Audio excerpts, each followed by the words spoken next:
환경 가운데서 평강을 잃지 않냐. 그 삶이 지속되게 했다는 것입니다. 그것이 뭘로 가능하냐 하면 주님이 십자가의 부활로 우리에게 누려지게 된 것이고, 그것은 바로 요한복음 17장 3절에 말씀하는 것처럼 영생은 곧 유일하신 참 하나님과 그가 보내신 예수 그리스도를 아는 것이다 그랬어요. 예수 그리스도를 알면 우리에게 영생이 있게 돼요. 구원이 있게 되는 거예요. 구원, 영생, 이게 뭐 아주 쉽게 대충 우리에게 이루어진 것이 아니란 말이에요. 제가 용서받는 게 얼마나 대단한 일이에요. 사람들이 범죄하고 잘못을 저지르면 고발하게 되고, 검사가 죄를 찾아내면 샅샅이 뒤치면 찾아내잖아요. 그러면 계속 감옥 가야 되잖아요. 계속 가야 되잖아요. 감옥 가야 돼요. 그런데 그 모든 죄가, 우리의 모든 죄가 다 용서받았다는 거예요. 그래서 영생을 얻게 됐다는 거예요. 하나님의 자녀가 됐다는 거예요. 그리고 우리 안에 모든 우리를 혼란스럽게 하는 것들이 다 예수님이 그걸 다 감당했다는 거예요. 그걸 알면 알수록 은혜가 자라고 평강이 깊어진다는 겁니다. 그래서 예수님 오늘 말씀 3절에 보면 뭐라고 말했냐면, 예수님은 주의 신기한 능력으로 생명과 경건에 속한 모든 것을 주셨다는 거예요. 그래서 은혜와 평강이 점차 자라게 되는 것을 말씀해 주고 있는 것입니다. 신기한 능력이에요. 신기한 능력. 하나님이 베푸신 신기한 능력으로 생명을 얻게 되는 생명. 생명에 속한 모든 것을 주셨다는데, 생명, 우리가 구원받게 되고 영생을 얻게 되었고, 또 하나님의 형상으로 회복되는 이 모든 것이 다 신기한 능력인데, 그 신기한 능력이 뭘까요? 십자가 부활을 통해서 우리에게 부어진 그 하늘의 능력인 것입니다.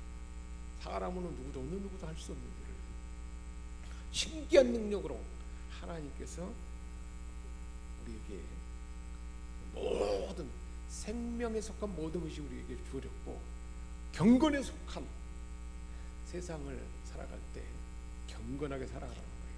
참 그리스도인으로 세상 사람들이 볼 때 저 사람은 진정한 크리스찬이야, 리얼 크리스찬이야, 진정한 믿음의 사람이야 하는 것이 경건의 삶이잖아요. 그런 삶을 그렇게 일컬음을 받을 수 있도록 하는 모든 것을 저와 여러분에게 이미 주어졌다는 거예요. 그러니까 우리가 세상을 살아가면서 세상 사람들에게 저 사람의 말이면 다 믿을 수 있어.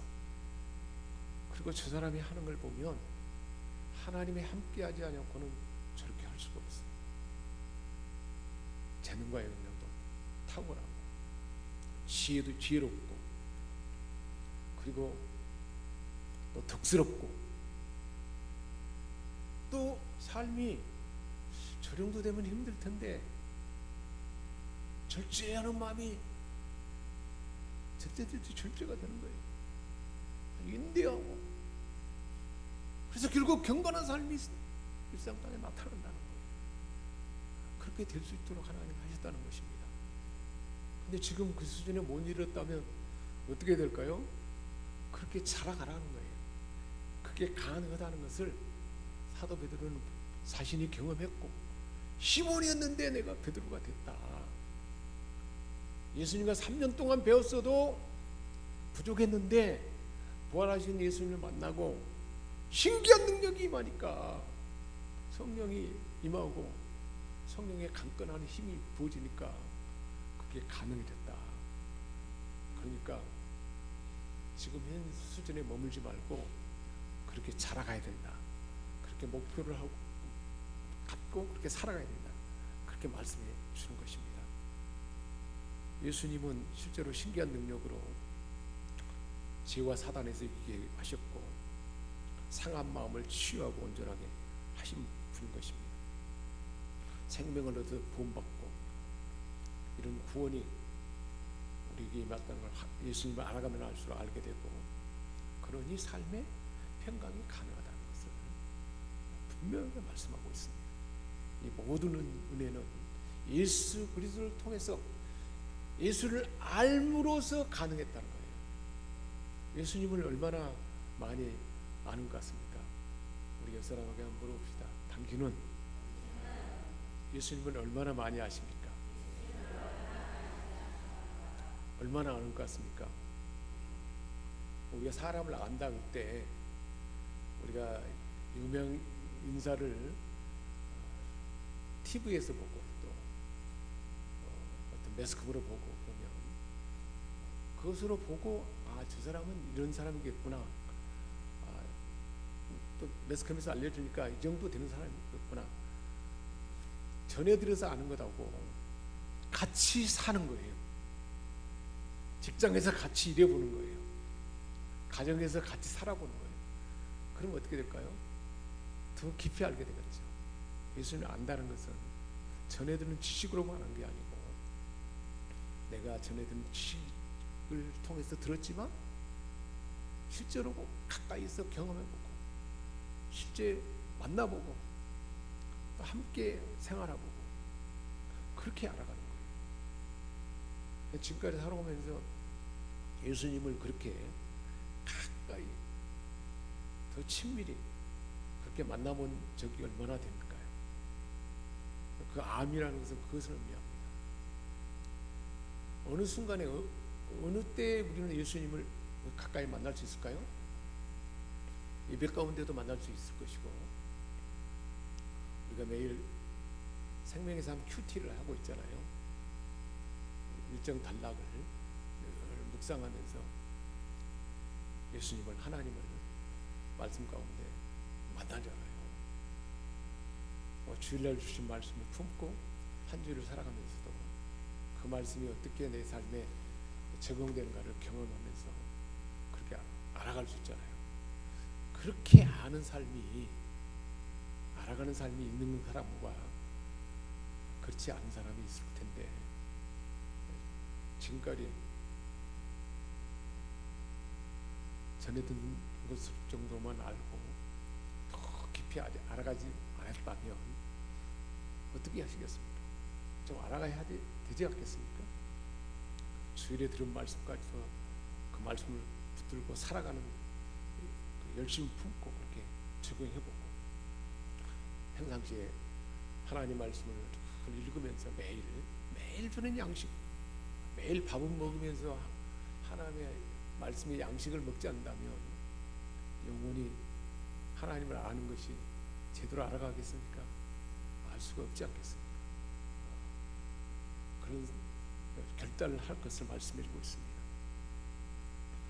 그래서 예수님을 가까이 따르면서 알아가야 돼요. 어떻게 예수님을 가까이 따를 수 있을까요? 예수님은 실제로 공생애 동안에 보이는 하나님으로 오셔서 하나님의 성자 하나님을 보여줬잖아요. 마리아의 몸에 잉태할 때 어떤 모습으로 오고 어떻게 살아왔는가. 어린 시절, 청년 시절, 그리고 공생의 기간 동안에 처음 광야에 이끌려서 시험 받을 때 사람들을 만나서 수많은 사람들을 만나서 다양한 사람들을 만나잖아요. 그 현장에 우리는 그곳에서 주님을 만날 수 있는 거죠. 그걸 복음 관상이라고 하기도 하고 복음의 묵상이라고 하는데 그 현장에 주님과 함께 주님을 만나는 거죠.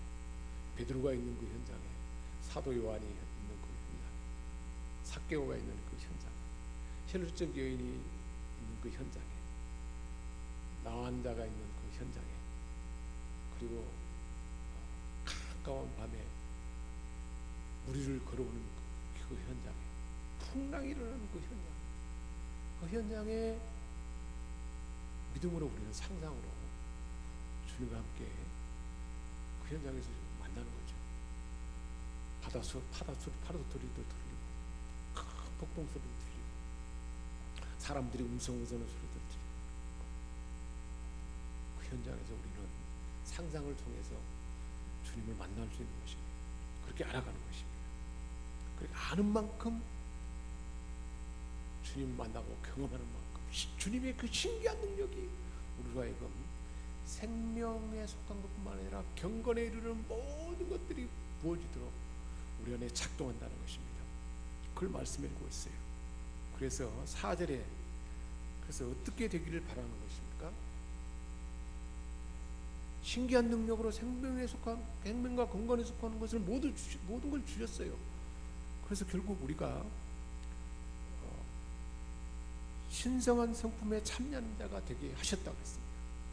하나님의 성품에 참여하는 자가 되도록 신기한 능력으로 예수님을 아는 만큼 그렇게 되게 하셨다는 것입니다. 하나님의 성품, 예수님의 성품이 우리 안에 나타나게 되면 부분적으로 나타나면 부분적으로 나타난 만큼 나를 통해서 우리 가족은 그 예수님을 만나는 거잖아요.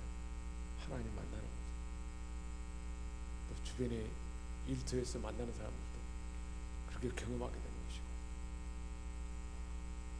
그리고 얼마나 세상을 영향력 있게 세상을 주도하며 살 수 있지 않겠습니까?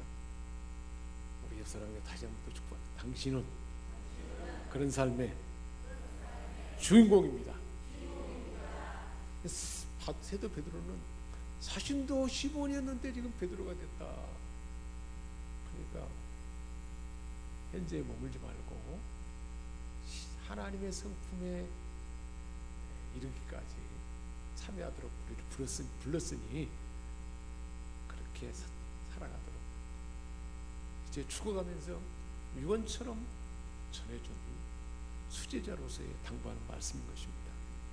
그래서 4절에 뭐라고 하냐면 세상에 썩어질 것을 피하여 썩어질 것을 피하라는 거예요. 그런 삶으로 살아가려면 세상에 썩어질 것을 피하라는 거예요. 우리를 하나님 앞에 보배롭고 존귀한 자가 되겠다. 보배로운 약속을 주셨다. 보배로운 하나님이. 그래서 베드로는 실질적인 말을 하고 있어요. 우리에게 보배로운 약속을 주셨다는 거예요. 하나님이 예수님의 십자가 부활을 통해서 성령이 임함으로 성령의 역사 가운데 그게 가능하도록 보배로운 약속을 우리에게 주셨다는 것입니다. 그러니까 썩어질 것을 피하라는 거예요. 세상의 정욕을 쫓다가 썩어져가는 것을 안타까워하는 거죠. 그렇게 살지 말라는 것입니다. 정욕을 따라 사는 삶을 청산하라는 거예요. 우리 옛사람의 습관적으로 정욕을 쫓아서 살아가는 것들이 어느 순간에 우리 안에 자리 잡게 됩니다. SNS나 매스컴 같은 것들이 다 세상의 정욕을 따라 살아가는 삶을 드라마에서 그렇게 다 각본해가지고 사람들을 각인을 시키잖아요. 그런 거 계속 많이 보면 그렇게 물들어갈 수밖에 없죠. 세상에 많은 광고, 오락 프로그램이 탐심을 자극합니다.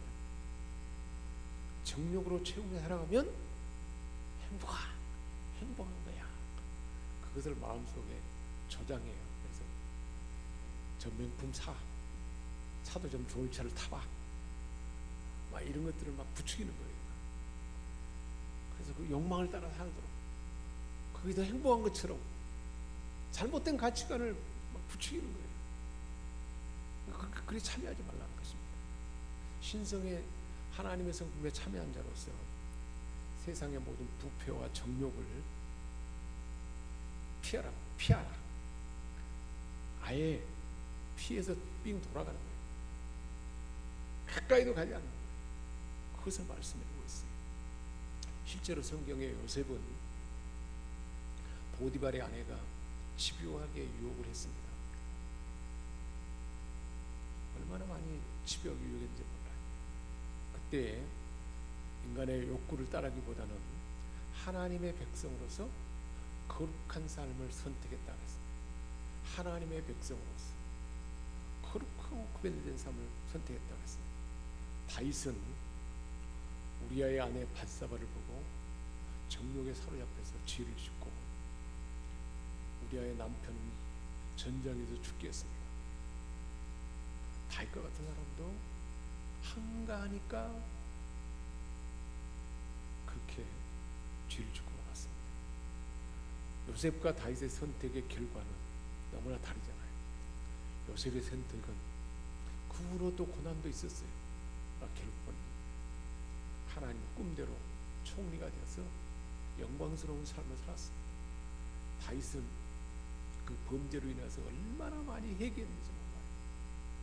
그래서 용서는 받았지만 아들이 죽고 또 아들에게 모반을 당해서 왕권을 찬탈당하고 쫓겨가는 신세가 죄의 고통이, 죄의 흔적이 용서는 받지만 얼마나 무서운지를 분명하게 보여줬던 것입니다.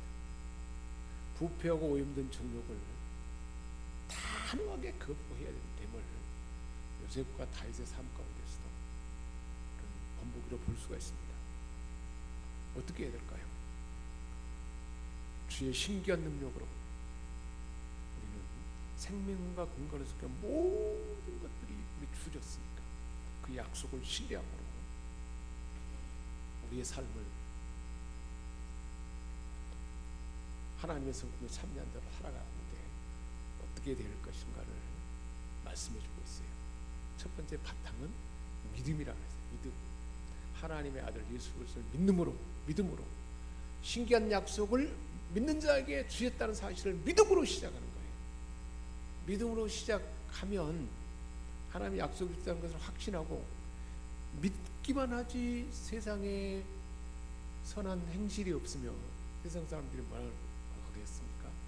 저 사람 믿기는 잘하고 교회는 열심히 다니는데 삶은 완전히 개떡이야, 엉망이야. 그러면 안 되잖아요. 저 사람은 신실하게 믿는 만큼 삶도 참 착하고 덕스럽구나, 덕망이 있어 보인다. 그렇게 될 수 있도록 예수님의 성품을 점차 좀 닮아가니까 그렇게 믿음에서 시작해서 덕스러운 삶으로, 덕스러운 삶이 더 풍부해지기 위해서는 지식이 있어야 돼요. 하나님을 아는 지식, 예수님을 아는 알미 더 많아져야 하는 거예요. 예수님을 더 가까이 알기를 힘쓰는 거죠. 말씀 가운데 예수님의 그 공생의 주님과 함께 삶 가운데 실제로 경험함으로, 그래서 지식이 더하고 그 지식이 더하면 그러면 또 덕스러움은 더 많이 나타날 거지 않겠습니까? 그리고 지식에 그 다음에 그러면 하나님을 아는 지식이 막 풍부해지면요, 이야, 내가 대단해졌구나. 자칫 잘못하면 교만하기 쉬워요. 교만하지 말고 나의 행동을 잘 절제하라. 절제. 절제가 참 중요한 성이잖아요. 성령의 9가지 열매 중에 그 절제의 덕이 있잖아요. 절제. 절제해도 그것이 제대로 되려면 인내하는 마음이 있어야 돼요. 참고 견디는 덕스러움이 있어야 돼요. 참고 견디는 거예요. 그래서 내가 원하는 것을 자제하고 그러면서도 인내하는 마음이 있어요. 그럴 때 경건이 우리에게 이제 자리 잡히는 거예요. 경건의 삶이 하나님의 사람이다.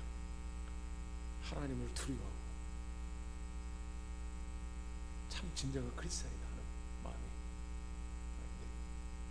향상되게 하고, 그리고는 이제 형제 우애에 자랑되는, 형제 우애는 형제 간에 우애 있게 서로 사랑하고 서로 섬기며 살아가는 건데, 그 형제는 가정 안에도 형제고 교회 안에서 우리 모든 사람은 형제 자매잖아요. 교회 안에서 사랑을 실천해 보이는 거예요. 그러고 나서 그 다음에 자라나는 것이 사랑이라겠습니다. 믿음으로 시작해가지고 어디까지 가는 거예요? 사랑에까지 계속해서 자라가도록 하나님이 우리 삶을 그렇게 약속했다는 것입니다. 베드로는 그것을 경험하고 우리에게 들려주는 것입니다. 사랑은 모든 덕목 가운데 뜸입니다. 사랑의 본체이신 하나님께서 예수 그리스도를 통해서 보여주셨어요. 예수 그리스도를 알면 알수록 이제는 피상적으로 알다가 주님의 십자가 사랑을 알면 그 사랑에까지 이를 수밖에 없죠. 그래서 자기 자신을 희생하는 희생이, 이타적인 희생이 사랑에 나타나게 되는 것입니다. 하나님께서 이와 같은 덕목을 신의 성품에 참여할 자들이 맺어야 할 열매라 말씀하셨고, 그 예수님은 우리는 포도나무에 붙어있는 가지니까, 가지에 붙어있으니까 그 열매에 맺을 수밖에 없다는 겁니다. 좋은 땅에 떨어진 씨앗은 30배, 60배, 100배 열매를 맺는다 그랬잖아요. 우리가 하나님 말씀을 마음에 받으면 그 열매를 맺게 되는 거예요. 아는 것에서 자라나는 만큼 열매를 맺게 한다는 거예요. 그 맺게 하려면 어떻게 해야 될까요? 행함의 선택이 있어요. 선택하는 거예요. 순간순간 사랑을 선택하는 거예요. 나를 희생하는 섬김에 선택하는 거예요. 그렇게 자라는다고 말하고 있습니다. 그래서 8절에 우리 주 예수 그리스도를 알기에 게으르지 않으면 이러한 열매를 맺게 되리라. 주님을 알기에 게으르지 않으면, 주님을 알게 되면 점차 맺어간다는 거예요. 이게 힘인데 그것이 뭐라고 그랬어요? 신기한 능력이라. 예수님을 알면 알수록 신기한 능력이 가능하게 한다는 거예요. 우리 옆사람에게 한번 축복합시다. 당신의 삶에 이 신기한 능력이 작동될 것입니다. 살아계신 하나님 아버지, 은혜를 감사합니다. 거룩하고 복된 주일, 하나님의 은총과 축복을 받았으니 감사합니다. 은혜의 주님을 만났습니다. 치유의 주님을 만났습니다. 회복의 주님을 만났습니다. 능력의 주님을 만났습니다. 역사하시는 주님을 인격적으로 만났으니 감사합니다. 형통의 축복을 받았습니다. 축복의 증인입니다.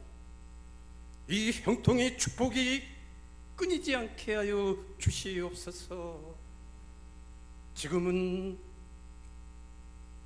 천지를 창조하신 하나님의 은혜와 우리 아버지 하나님의 영원하신 사랑하심과 성령의 감동 감화 교통하시고 도우시는 놀라운 은혜와 능력의 이 역사가 오늘 이 예배에 동참하시어 기쁨으로, 찬양으로, 감사로 온 마음과 정성을 다하여 예배를 드리는 우리 성도들과 직장과 사업예와 흩어진 자녀들과 후손들 생애 유예와 특별히 오늘 주신 말씀 믿고 승리하고